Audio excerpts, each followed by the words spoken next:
Salam sejahtera, my boys and my student. Hari ini cikgu masih membincangkan dalam unit 3, iaitu tajuk berkaitan dengan kerohanian membentuk individu bermoral.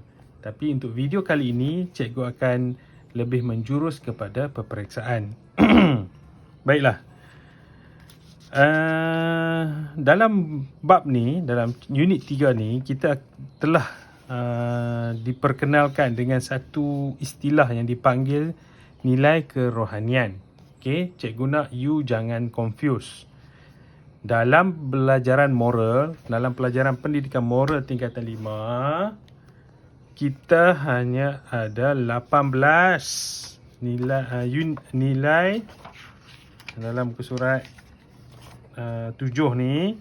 Kita hanya ada 7 Roman. Kita hanya ada 18 nilai universal. Ni 18 nilai universal. Tengok saya gariskan kat sini. Okey. So inilah nilai-nilai yang bakal ditanya dalam peperiksaan. Okey, ingat tu.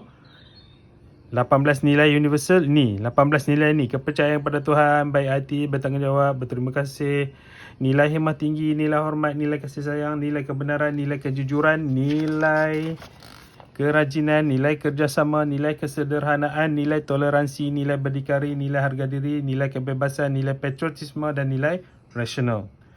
Ini sahaja 18 nilai yang you boleh jawab dalam exam. Okay, ingat itu ya.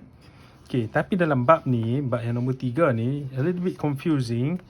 Saya pun tak tahu, mungkin mereka pun dah fikir susah-susah nak menerangkan tentang nilai kerohanian. So dia nak ceritakan tentang bukan spesifik kepercayaan kepada Tuhan. So nilai kerohanian ni you mesti merangkumi banyak benda-benda lain. Maksudnya kasih sayang, bertanggungjawab, baik hati, hormat, kejujuran, and etc. So dalam ni you akan jumpa individu bermoral perlu mengimbangi nilai kerohanian dan nilai kebendaan dalam kehidupan. Berikan justifikasi anda. Okey. Nilai kerohanian, nilai kebendaan, ini bukan daripada 18 nilai yang perlu you jawab. Okey? So ini nilai kerohanian menerangkan beberapa rangkuman nilai-nilai yang berkaitan dengan kepercayaan pada Tuhan. Nilai kebendaan lebih kepada menghargai orang yang tidak materialistik, tidak individualistik, berbudi bahasa, beradab sopan. Yang ni nilai-nilai kebendaan. So dua nilai ni jangan dijawab saya perlu mengamalkan nilai kebendaan. So it's wrong. Tak ada istilah you mengamalkan nilai kebendaan. Saya mengamalkan nilai kerohanian. Dalam exam you jawab macam tu, it's wrong. A little bit confusing here.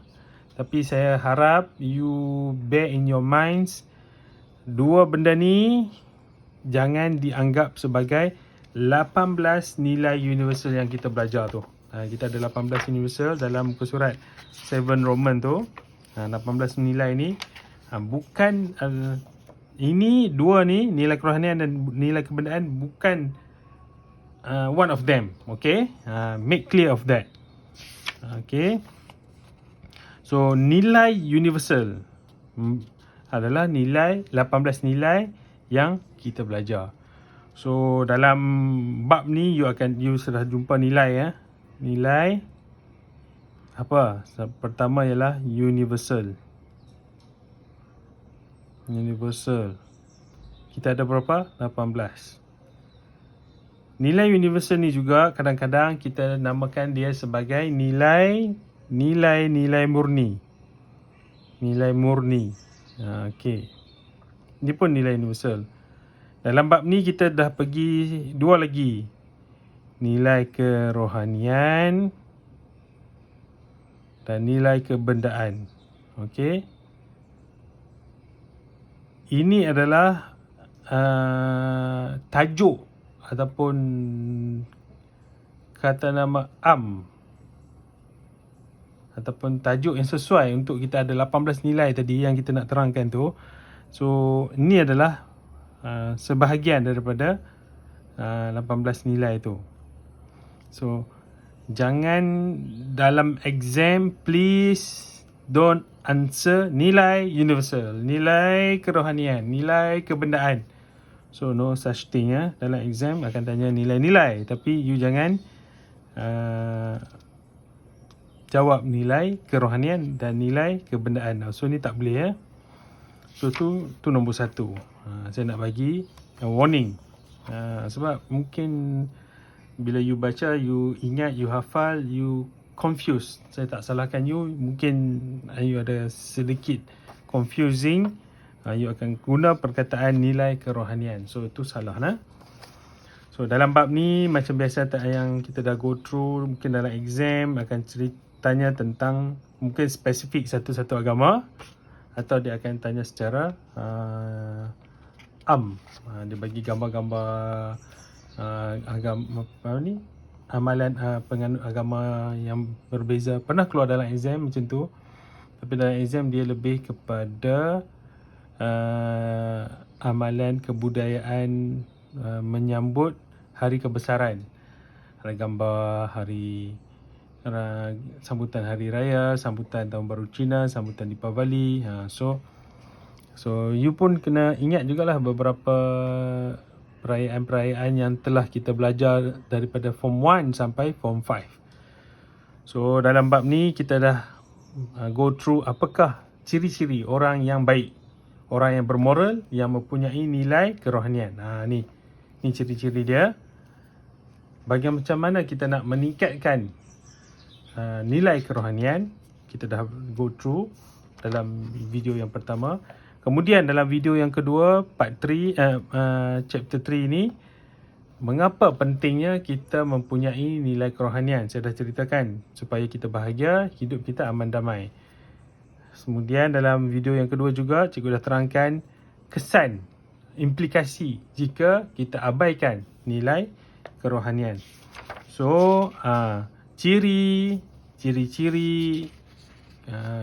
kepentingan mengamalkan, kesan diabaikan, cara meningkatkan, you kena faham dan you kena ingat. Okay, contohnya dalam muka surat 36-37 ni, dia lebih kepada ciri-ciri untuk menghormati, menghargai jasa orang tua. So dia boleh jadi macam-macam ceritalah. Okay, yang ni kes bagaimanakah nilai kerohanian dalam diri dapat membantu golongan banduan muda terus berjaya dalam hidup. So yang ni satu benda yang menjadi boleh difikirkan, macam mana prisoners bila dia dah free, dia dah keluar daripada penjara, apa dia perlu buat untuk terus hidup. Apakah nilai kerohanian penting dan meningkatkan jati diri manusia? Ni pun kena hafal ni. Kena mengapakah nilai kerohanian penting dalam meningkatkan jati diri manusia. Ni balik kepada yang ni lah. Mengapa penting ini. Okey. Amalkan kesan. Ni lah. So dia pusing-pusing benda yang sama je. Kemodenan dan sikap generasi pada masa kini, cikgu juga telah memberi sedikit penerangan tentang kehidupan remaja hari ini. Banyak bersikap individualistik, materialistik, tidak beradab sopan, dan tiada hala tuju. Okey. So cikgu harap semua dapat bersedia dan tidak confuse untuk menghadapi peperiksaan berkaitan dengan soalan yang berkaitan nilai kerohanian. Baik, itu saja untuk kali ini. Good luck for your exam. Sekian, terima kasih.